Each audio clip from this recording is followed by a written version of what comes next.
Азтай борцог, ич эцтэй борцог гэж та мэдхүү.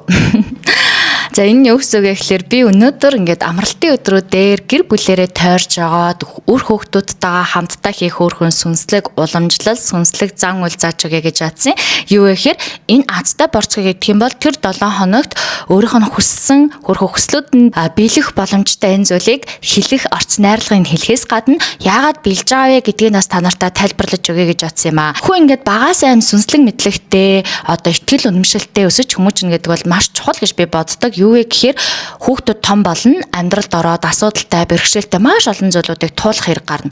Энэ бүх бэрхшээлээс өөдрөг сэтгэлгээтэй, итгэл үнэмшилтэй ямар нэгэн сайн сайхан зүйлд итгэдэг, өөрийгөө даатгадаг, айцлагддаг одоо хүмүүс л энэ хэцүү зүйлүүдийг даван туулахад илүү амархан хөнгөн байдаг бол ямар ч итгэл үнэмшилгүй, сүнслэг зүйлд итгэдэггүй хүмүүс маань бүх зүйлийг ганцаараа өөрөө хийж байгаа юм шиг сэтгэл зүйтэй байдаг учраас эцсүүлд нь ганцаардлын мэдрэмж аваад сөрөг болоод негатив буюу ингээд те өөрөөсөө юм сөрөг энерги ялгаруулж байгаагаа мэдхэ болцсон байдаг. Тийм ч учраас би одоо хүүхэд багчууд хүн бүрийг л те өөдрөг сэтгэл, итгэл үнэмшил гэдэг бол маш чухал шүү. Таны амьдралын энерги буюу амьдралыг үзэх тойргитой нь тэлж байдаг зүйл бол итгэл үнэмшил шүү.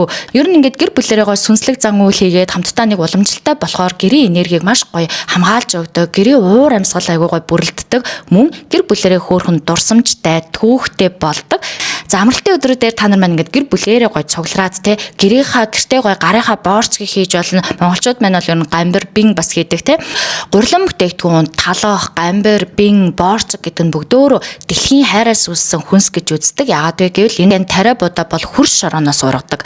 Нар, сар одоо энэ хөрш шороо дэлхийн ертөнцийн танд хайраараа энэ зүйлийг бий болгож өгж байгаа. Тийм учраас дэлхийн зөрөгтэй холбогддог одоо хүнсний бүтээгдэхүүнд орд юм аа. Тийм учраас хэдүүлээ гой гурлан бүтээгдэхүүн буюу боорцог, ээжийнхаа хийсэн гой бин ч юм уу те эдгээр зүйлүүдийг бэлдээд хүн бүр өөрөө итгэх хүсэж байгаа зүйлээ урдаа тавган дээр тавиад үүн дээрээ зүгийн бал түрхэн. За зүгийн балыг бол гой нимкэн жигд түрхэн. Яагаад ингэж байгаа гэхээр зүгийн балыг ер нь энерги засах янз бүрийн зан үйлд маш их хэрэгэлдэг байхгүй юу? Зүгийн балын шин чанар нь өөр юм наалтамхаа юм ингэж татаж өөртөө тогтоодог шин чанартаагаас гадна нэлүүн амтлаг шин чанар нь бол эд баялаг, орлого ашиг, аз жаргал гэр бүлийн энергийг бэлэгддэг. Зүгийн балыг боорцгон дээрээ түрхээд бүгдөө урд урдаа бариад зогсно. Хамгийн сүлд гэр бүлдээ баярлсан 3 талархлаа хэлнэ. Өглөө болгон бидний хоолыг хийж өгдөг ээждээ баярлаа. Өдөр бүр бидний төлөө ажил хийдэг аавда баярлаач гэдэг юм уу те. Өөрсдөө эцэг их маань хүүхдүүдтэй баярлсан талархсан 3 зүйлээ хийлээд үгийн балтаа боорцгоо идчих та хамгийн ингээд биелүүлэхийг хүсэж байгаа хүслээ дотроо бодоод нүдэндээ зураглаад тэгээд идэнэ.